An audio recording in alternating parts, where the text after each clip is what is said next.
দর্শক আমন্ত্রণ জাগো বিজনেসের আজকের আয়োজনে। দেশের বাণিজ্য এবং অর্থনীতির নানা বিষয় নিয়ে আলোচনার জন্য আমাদের এই আয়োজন। সঙ্গে আছি আমি অনুভা বিশ্বাস এবং আমার সঙ্গে আজ অতিথি হিসেবে আছেন মুহতাসিম হক পিয়ান, সিইও স্কাই ফ্লোরা লিমিটেড। ভাইয়া, আপনাকে আমন্ত্রণ আমাদের আজকের আয়োজনে। ধন্যবাদ আপনাকে এবং জাগো নিউজ 24-কে। দর্শক, স্কাই ফ্লোরা হচ্ছে একটি পরিবেশ বান্ধব উদ্যোগ যেটি আমাদের শহরের ইট পাথরের জীবনে সবুজ ফিরিয়ে আনার লক্ষ্য নিয়ে কাজ করছে। প্রতিষ্ঠানটি ঘর, ছাদ ও বারান্দায় ফল, ফুল ও সবজি চাষের উপযোগী বাগান তৈরি ও রক্ষণাবেক্ষণ সেবা দিয়ে থাকে। ঢাকা কেন্দ্রিক এই প্রতিষ্ঠানটি নগরায়নের ফিরে হারিয়ে যাওয়া প্রকৃতিকে ফিরিয়ে আনতে কাজ করছে রুফটপ গার্ডেন ও বেলকনি গার্ডেন প্রকল্পের মাধ্যমে। স্কাই ফ্লোরা তাদের উদ্ভাবনী কাজের স্বীকৃতি হিসেবে গ্রিন ইনক্লুসিভ বিজনেস চ্যাম্পিয়ন 2021 পুরস্কারও অর্জন করেছে। ভাইয়া, আপনার কাছে শুরুতে জানতে চাইবো যে এমন ব্যতিক্রম ধর্মী চিন্তা ভাবনা কিভাবে শুরু করলেন, এবং এই যে শহরের এই ইট পাথরের জীবনে সবুজকে ফিরিয়ে আনার যে লক্ষ্য নিয়ে আপনারা কাজ শুরু করছেন, এই চিন্তাটা আসলে কিভাবে আসলো? এটা হচ্ছে স্টার্টআপ আইডিয়া থেকে হচ্ছে আমাদের যখন স্টার্টআপ জার্নিটা শুরু হয় তার মাধ্যমে হচ্ছে স্কাই ফ্লোরা যাত্রা শুরু হয়। আর আমাদের মেইন উদ্দেশ্য ছিল হচ্ছে আমরা হচ্ছে বাংলাদেশে একটা প্রবলেম নিয়ে কাজ করব। সো হচ্ছে আমরা এই প্রবলেম হিসেবে হচ্ছে এই গার্ডেনিংটাকে বেছে নিয়েছিলাম, কারণ হচ্ছে এটা আমাদের মাধ্যমে শুরু হয়, ফার্স্ট অফ অল অনলাইনের মাধ্যমে। আচ্ছা। প্লাস হচ্ছে কারণ এই কংক্রিটের যে জঙ্গল ডে বাই ডে হচ্ছে যে গাছ কেটে ফেলার কারণে যে আমাদের পরিবেশের জলবায়ু থেকে শুরু করে ভারসাম্য যে ত্রুটি, এটা হচ্ছে যতটা নিরূপ করা যায় তার জন্য হচ্ছে আমরা কাজ করে যাচ্ছিলাম। প্লাস হচ্ছে আমরা যখন 2015 সালে আমাদের জার্নিটা শুরু করি তখন হচ্ছে আমরা 360 ডিগ্রি সলিউশনটা দিয়ে থাকি এবং আমরা হচ্ছে 45 লাখের উপরে হচ্ছে আমরা এখন পর্যন্ত হচ্ছে চারা রোপণ করেছি অল বাংলাদেশে। সো এছাড়া হচ্ছে আমাদের লক্ষ্য হচ্ছে ঢাকা সহ পুরো দেশকে হচ্ছে সবুজ শহর হিসেবে প্রতিষ্ঠা করে হচ্ছে আমাদের মূল উদ্দেশ্য, এবং আমাদের নেক্সট যে প্রজন্ম আসবে ওরা যাতে হচ্ছে সবুজের একটা শহর পায়। সো সেই লক্ষ্যে আমরা কাজ করে যাচ্ছি। আমরা কিন্তু জানি যে ছাদ বাগান বলি বা ঘরে গাছ লাগানো বলি, এটা কিন্তু একটা শৌখিন ব্যাপার এবং ইদানিং এটা একটা ট্রেন্ডে দাঁড়িয়েছে যে ইনডোর প্ল্যানিং। এই ট্রেন্ডটাকে আসলে ব্যবসায়িক খাতে রূপান্তর কিভাবে করলেন? এই আইডিয়াটা কিভাবে এলো? এটা হচ্ছে আগে মানুষ হচ্ছে এটাকে ট্রেন্ড হিসেবে নিত, যে লাক্সারিয়াস গার্ডেনিং মানে হচ্ছে লাক্সারিয়াস। এখন কিন্তু এটা একটা শখের বিষয়ে পরিণত হয়েছে। যার একটা ছোট বারান্দা আছে সেও কিন্তু চাচ্ছে যে তার বারান্দাটাকে হচ্ছে একটু নিজের মতো করে সাজাতে। প্লাস যার ছাদ বাগান আছে সে তো হচ্ছে একটু বিগ পরিসরে, বড় পরিসরে হচ্ছে জিনিসটাকে হচ্ছে গুছায় কাজ করতে পারে। আর এছাড়া হচ্ছে এখন ল্যান্ডস্কেপিং এর যে বিষয়টা, এটা হচ্ছে 2022 পরে হচ্ছে এটা খুব বেশি এখন মানুষ এটার দিকেই ঝুঁকতেছে, কারণ দেখাচ্ছে এখন ছাদ বাগানের পাশাপাশি হচ্ছে এখন বিভিন্ন ডিজাইনের মাধ্যমে কাজগুলো করা হয়ে থাকে। সো ক্লায়েন্টের ডিমান্ড থাকে, সো ওই ডিমান্ডগুলো হচ্ছে আমরা ফুলফিল করার ট্রাই করি। একজন গ্রাহক যদি ছাদ বাগান করতে চায়, হ্যাঁ, তাহলে স্কাই ফ্লোরা কি ধরনের সাহায্য তাকে দিয়ে থাকে? এখন ক্লায়েন্টের যদি ইচ্ছা থাকে, শুধুমাত্র ইচ্ছা থাকলেই হবে, বাকি যে যে জিনিসগুলো দরকার ওইটা আমরাই প্রোভাইড করব।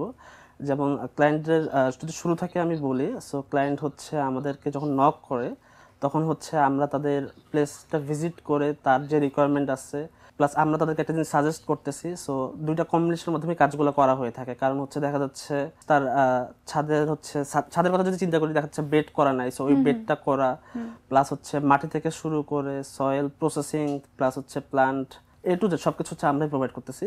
আগে যেমন দেখা যাচ্ছে তার নার্সারি থেকে হচ্ছে জিনিসগুলো কালেক্ট করে আনতে হতো, সো এখন কিন্তু সে হচ্ছে 360 ডিগ্রি কিন্তু জিনিসটা পাচ্ছে, তার কোনো কষ্ট করতে হচ্ছে না।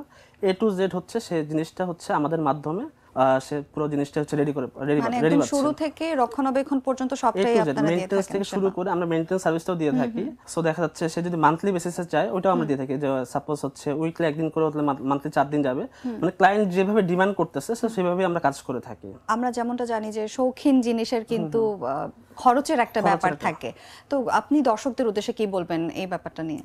এটা হচ্ছে এই কারণেই আসলে প্লেসটা ভিজিট করা হয়ে থাকে। সো ভিজিট করার উদ্দেশ্য হচ্ছে ক্লায়েন্ট কি চাচ্ছে এটা ক্লায়েন্টের সাথে ভালোভাবে ডিসকাশন করা যায়। সো আমরা সেক্ষেত্রে বুঝতে পারি যে ক্লায়েন্টের আসলে রিকোয়ারমেন্টটা কি, সো ক্লায়েন্টের চাহিদাটা কি। এই কারণে হচ্ছে আসলে প্লেসগুলো ভিজিট করা হয়ে থাকে। ভিজিট করলে দেখা যাচ্ছে ক্লায়েন্ট যে ডিমান্ডগুলো করতেছে, সাপোজ এখন কিন্তু বিভিন্ন ধরনের সিরামিক টব বলেন, তারপরে হচ্ছে প্লাস্টিকের টব তো আছে, এছাড়া হচ্ছে সিমেন্টের টব, সো হচ্ছে মার্বেল পাথরের যে ব্যাপারগুলো, সো অনেকগুলো বিষয় কাজ করে। এখন ক্লায়েন্ট কিভাবে জিনিসটা সাজাতে চাচ্ছে, সো ওই মডেলটা ফলো করে আমরা কাজ করে থাকি, কারণ বিভিন্নভাবে কিন্তু কাজগুলো করা হয়ে থাকে। সো ক্লায়েন্ট যদি একটু পশ ক্লায়েন্ট হয়, সো সেক্ষেত্রে দেখা যাচ্ছে যে সে তার ছাড়টা হচ্ছে ওই কোয়ালিটি মেনটেন করেই কাজটা করে থাকে। সো সেক্ষেত্রে অ্যামাউন্ট তার কাছে ভ্যারি করে না, কোয়ালিটিটা ইস্যু করে। এই যে ঢাকা শহরে দেখা যায় আমরা বা যারা থাকি বা যারা মিডল ক্লাস ফ্যামিলির মানুষজনই যদি আমি বলি, সেক্ষেত্রে 2 রুমের ফ্ল্যাটে যারা থাকছেন তারাও কিন্তু চায় যে আমার বারান্দা হোক বা আমার ছাদ হোক আমরা একটু মানে সুন্দর করে গুছিয়ে রাখবো, গাছ লাগাবো, বা সেটা হতে পারে কোনো ফলের গাছ বা শাকের গাছ বা যাই হোক সেটা। তো সেক্ষেত্রে তার এই শুরুটা কিভাবে করতে পারে, কিরকম ধরনের বাজেট নিয়ে শুরু করতে পারে? যাদের 2 রুমের যে কথাটা বললেন, সো সেক্ষেত্রে দেখা যাচ্ছে তার অবশ্যই একটা বারান্দা আছে। সো সে চাইলে সেই বারান্দাতে শাক থেকে শুরু করে ফল, তারপরে হচ্ছে যে কোনো কিছু করতে পারে।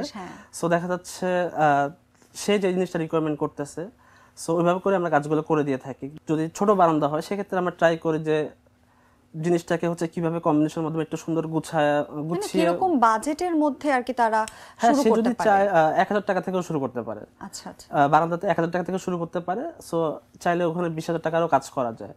সো এটা ক্লায়েন্ট কিভাবে চাচ্ছে জিনিসটা, ক্লায়েন্ট ডিজাইনটা কিভাবে চাচ্ছে, সো ওইভাবে করে কাজগুলো করা হয়ে থাকে।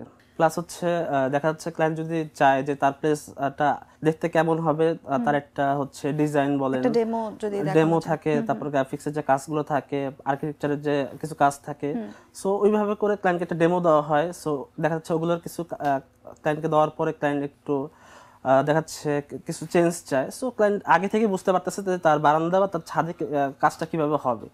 সো ওই জিনিসটার ভিউটা কিন্তু সে আগেই পাচ্ছে। সো দেখা যাচ্ছে যে ওই অনুযায়ী দেন কাজগুলো করা হয়ে থাকে। আসলে এই ধরনের স্কাই ফ্লোরা যে সেবাটা দিয়ে থাকে, আপনাদের এই খাতে কোন ধরনের চ্যালেঞ্জ আপনারা বেশি ফেস করেন? এটা কি জায়গার সংকুলন, নাকি সচেতনতার অভাব, না রক্ষণাবেক্ষণের অভাব? কোনটাকে আপনি চ্যালেঞ্জ মনে করেন? এখন কিছু ব্যাপার আছে, যেমন দেখা যাচ্ছে ক্লায়েন্টের বাসায় বারান্দা থাক বা ছাদ থাক, প্লেস কিন্তু আছে, সে অনেকে হচ্ছে সে তার প্লেসটা মানে ইউটিলাইজ করতেছে না। এটা হতে পারে টাইমের অভাবে, হতে পারে রক্ষণাবেক্ষণের অভাবে। সো সেক্ষেত্রে দেখা যাচ্ছে আমরা কিন্তু মেইনটেন্যান্স সার্ভিসটা দিয়ে যাচ্ছি। সো ক্লায়েন্ট যদি চায় যে আমাদের মাধ্যমে মেইনটেন্যান্সটা করবে, সে শুধুমাত্র পানি দিলেই কিন্তু হয়ে যাচ্ছে। সো তার বাসায় হচ্ছে গাছ আনা থেকে শুরু করে রোপণ থেকে শুরু করে যা যা করা দরকার সবকিছু আমরাই করে দিচ্ছি। সো যদি সে টাইমলি একটু খালি একদিন পর বা দিন পর পানিটা ঠিক মতো দিতে পারে তাহলেই হয়ে যাচ্ছে। কারণ হচ্ছে মেইনটেন্যান্সের যে ব্যাপারটা ওটা তো আমরাই মানে যদি ক্লায়েন্ট চায় সেটা আমরাই করে দেব। আমরা যেমনটি জানি যে বাংলাদেশ খুবই দূষণ প্রবণ একটি দেশ, এবং ঢাকার বায়ুর কথা তো আসলে বলাই বাহুল্য। তো এইরকম বায়ু দূষণের একটা প্রবলেম ফেস করে আপনারা কি ধরনের প্ল্যান দিয়ে থাকেন? যেমন ধরেন যদি আমি বারান্দার কথাই বলতে যাই, এমন কি কি ধরনের গাছপালা আপনারা সেখানে রাখেন, বা কি মেইনটেনেন্স সেবাটা দিয়ে থাকেন আপনারা বা স্কাই ফ্লোরা? এখন বারান্দা বলে এখন কিন্তু ইনডোরেও গাছের কিছু ব্যাপার থাকে, শুধু যে বারান্দাতেই মানুষ করছে জিনিসটা এমন না। ইনডোরের গাছেরও কিন্তু আলাদা ক্যাটালগ বলেন বা সবকিছু আছে। ইনডোরে রোদ ছাড়া যে গাছগুলো বাঁচে, সো কিছু গাছ অক্সিজেন দিচ্ছে, তারপরে কিছু হচ্ছে গাছ হচ্ছে আপনি স্যুপ আকারে খেতে পারছেন। এই দূষণে আসলে এই যে গাছ কিন্তু বাঁচিয়ে রাখাটা চ্যালেঞ্জের একটা ব্যাপার। মানে কি ধরনের গাছ আপনারা প্রোভাইড করেন বা সাজেস্ট করেন? সেক্ষেত্রে ইনডোর টাইপের যে গাছগুলো হয়, টেক কেয়ার কম করতে হচ্ছে, সো মারা যাওয়ার চান্স কম থাকে। সো এই গাছগুলো হচ্ছে মনিটর করা হয়। যেমন বিউটিফিকেশনের যে গাছগুলো থাকে সেগুলো টেক কেয়ার খুব কম করতে হয়। সো এই টাইপের গাছগুলো হচ্ছে ইনডোর বলেন বা বারান্দা বলেন, যদি রোদ না আসে সেই ক্ষেত্রে দেখা যাচ্ছে কিছু গাছ আছে রোদ ছাড়াই বাঁচে। সো ওই গাছগুলো হচ্ছে সাজেস্ট করা হয়। সো ওগুলো দেখা যাচ্ছে বায়ুর যে ব্যাপারগুলো থাকে, সো প্রবলেম আর হয় না। যারা আমরা চাকরিজীবী আছি তাদেরও কিন্তু অনেক সময় আসলে শখ হয় যে আমি বাসায় কিছু গাছ রাখবো, নিজের মতন করে সাজাবো, কিন্তু সময়ের অভাবে রক্ষণাবেক্ষণের কাজটা সেরকম করা হয় না। মানে আমি আপনার কাছে আসলে জানতে চাইবো যে লো মেইনটেনেন্সের এরকম কি কোনো প্ল্যান্ট আছে বা রাখা যায় যেটা কিনা আমি খুব কম রক্ষণাবেক্ষণেও সেটাকে বাঁচিয়ে রাখতে পারবো দীর্ঘ সময়? জি, অবশ্যই লো মেইনটেন্যান্সের গাছও আছে। সাপোজ আপনি যদি উইকলি একবার করে পানি দেন, তাতেও গাছগুলো হচ্ছে মারা যাবে না। সো এই টাইপের গাছও আছে। সো এগুলোকে হচ্ছে ভার্টিক্যাল টাইপের যে গাছগুলো আছে সেগুলো হচ্ছে টেক কেয়ার খুবই কম করতে হয়। আর নর্মালি পানি না দিলেও হয়, আপনি 3-4 দিন পর বা 5 দিন পর পানি দিলেও এই গাছগুলো মারা যাবে না। আচ্ছা, এগুলো কি কি ধরনের গাছ যদি? আর এটা হচ্ছে মানি প্লান্ট আছে, স্পাইডার, ডেসিনা, বুট লিলি, তারপর হচ্ছে ফান। ভাইয়া, পরিবেশ সংরক্ষণ এবং ব্যবসায়ী দুটোর ভারসাম্য কিভাবে বজায় রাখছেন? আচ্ছা, আমাদের হচ্ছে বনভূমিতে হচ্ছে 25% হচ্ছে বনভূমি থাকা প্রয়োজন, সেক্ষেত্রে ওটা এখন হচ্ছে 9% নেমে এসেছে। সো দিন দিন গাছপালা কেটে কংক্রিটের শহর আসলে বাড়ছে। সো মানুষের যে সচেতনের যে ব্যাপারটা, এটা কিন্তু আসলে মানুষ বুঝতেই পারতেছে না যে গাছপালা কেটে যে আমাদের নিজেদের ক্ষতি আমরা নিজেরাই ডেকে আনতেছি। সো কিভাবে আসলে পরিবেশ বাঁচানো যায়, গাছপালা রোপণ কিভাবে আরো বাড়ানো যায়, যেমন সেই ক্ষেত্রে আমরা কিন্তু দেখাচ্ছে মাঝে মাঝে স্কুল কলেজ ভার্সিটি বলেন বা লেকের যে পার্কগুলো আছে বা বিভিন্ন প্লেসেই হচ্ছে আমরা ফ্রি গাছ বিতরণ করি, যাতে সেটা হচ্ছে ভালো অ্যামাউন্টের একটা গাছ বিতরণ করা হয়, যাতে হচ্ছে মানুষ তারপর একটু উদ্বুদ্ধ হয়, যাতে গাছ সবারই আসলে রোপণ করা দরকার। এটা হচ্ছে আমাদের ভারসাম্য বলেন বা আমাদের অক্সিজেনের ক্ষেত্রে বলেন, সো দুই মাধ্যমে হচ্ছে উপকার করবে। একদমই তাই। এবং আমি আপনার কাছে জানতে চাইবো যে স্কাই ফ্লোরা লিমিটেডের সুদূর প্রসারী চিন্তা ভাবনা আপনাদের কত দূর, এবং এটা যেহেতু এখন ঢাকায় আছে, আপনাদের কি ঢাকার বাইরে অন্য কোনো শহরে সম্প্রসারণের পরিকল্পনা আছে কিনা?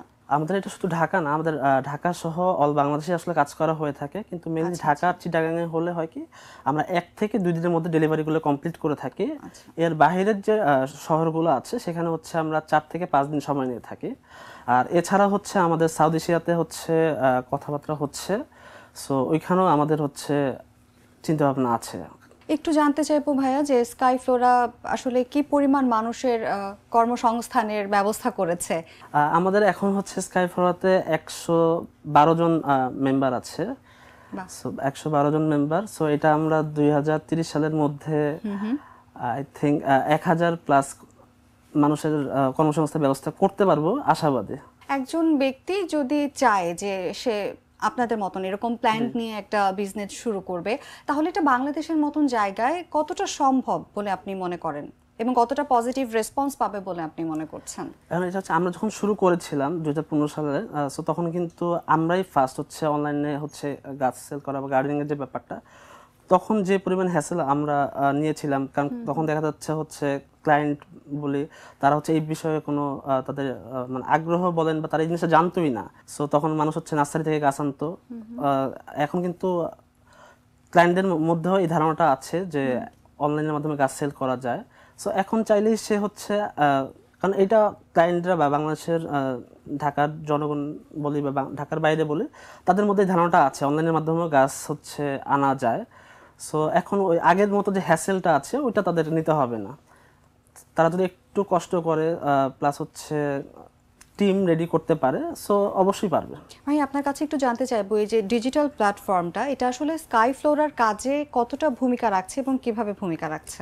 অবশ্যই আমাদের কাজগুলো হচ্ছে ফুললি ডিজিটাল মাধ্যমেই করা হয়, কারণ হচ্ছে এটা ক্লায়েন্টের সাথে কথা বলা থেকে শুরু করে অনলাইনের মাধ্যমে কিন্তু অর্ডার কালেক্ট করা বলেন বা ক্লায়েন্ট ফোন কলের মাধ্যমে সবকিছু কিন্তু অনলাইনের মাধ্যমেই হচ্ছে। সেটা হচ্ছে আপনি যদি বলেন যে ক্লায়েন্ট আমাদেরকে পাচ্ছে কিন্তু অনলাইনের মাধ্যমে, সো ফুল কাজটা হচ্ছে অনলাইনের মাধ্যমেই করা হয়ে থাকে। আমরা জানি যে আপনারা কিন্তু 2021 এবং 2023 ছাড়াও আরো বিভিন্ন সময় বিভিন্ন অ্যাওয়ার্ড পেয়েছেন। এই অ্যাওয়ার্ড পাওয়াটা আপনাদের কাজের ক্ষেত্রে কতটা অনুপ্রেরণা জুগিয়েছে বা কিভাবে সাহায্য করেছে? অবশ্যই প্রতিটা অ্যাওয়ার্ডই আমাদের কাছে সম্মানিত। সো আমাদের এখন পর্যন্ত হচ্ছে 14টা অ্যাওয়ার্ড আমাদের স্কাই ফ্লোরার ঘরে এসেছে। সো আমরা আমাদের কাজ করে যাচ্ছি। ভাইয়া আমরা যেমনটা জানি যে শুরুর দিকে 2015 সালে আপনাদের বার্ষিক বিক্রির পরিমাণ ছিল 50,000 থেকে 1 লাখ টাকার মধ্যে। 10 বছর পরে যে 2025 সালে এসে কিন্তু একটা বিশাল অঙ্কের ফারাক আমরা দেখতে পাচ্ছি, যেটা 10-12 কোটি টাকার মতন। তো এই যে একটা বিশাল ব্যবধান, এই ব্যাপারটাকে আসলে আপনি কিভাবে দেখছেন এবং কি বলবেন এই ব্যাপারটা নিয়ে? শুরুতে যেটা বললেন 50 বা ছিল না, আরো কম ছিল আসলে, কারণ তখন দেখা যাচ্ছে এই জিনিসটা নিয়ে তো আসলে ক্লায়েন্টের মধ্যে ওই ধারণাটা ছিল না। সো এখন আস্তে আস্তে দেখা যাচ্ছে আমরা যখন 15, 16, 17 বা 18 সাল ফার্স্ট 3-4 ইয়ার্স দেখা যাচ্ছে ক্লায়েন্টের মধ্যেই যে অনলাইনের মাধ্যমে গার্ডেনিং করা যায় এটা ছড়িয়ে দিতে কিন্তু সময় ভালো একটা হ্যাসেল বলেন বা হচ্ছে সময় দিতে হয়েছে, চ্যালেঞ্জ ছিল আর কি। পরে দেখা যাচ্ছে যে 20-এর পরে ক্লায়েন্টের মধ্যে এটা নিয়ে একটা ভালো আগ্রহ ছিল। সো ক্লায়েন্ট এখন দেখা যাচ্ছে সেল বলেন এখন আলহামদুলিল্লাহ অনেক ভালো, সেটা 10 মিলিয়ন প্লাস মান্থলি। আগামীর বাংলাদেশে সবুজ উদ্যোক্তাদের আপনি আপনার তরফ থেকে কি বার্তা দিতে চান? অবশ্যই আমরা চাই তরুণ যারা আছে, শুধু তরুণ না, দেশের জনগণ যারা আছে তারাও গাছের প্রতি উদ্বুদ্ধ হোক। আর তরুণরা যাতে হচ্ছে আমাদের সাথে যারা কাজ করতে চায় অবশ্যই আমাদের প্ল্যাটফর্ম সবসময় খোলা আছে। আর এছাড়া হচ্ছে তারা যদি আমাদের ট্রেনিং এর ব্যবস্থাও আছে, তারা যদি এটার উপরে ট্রেনিং করতে চায় সো ওইটাও আমরা তাদেরকে হচ্ছে যা সাপোর্ট লাগে A to Z সবকিছু আমরা তাদেরকে প্রোভাইড করব।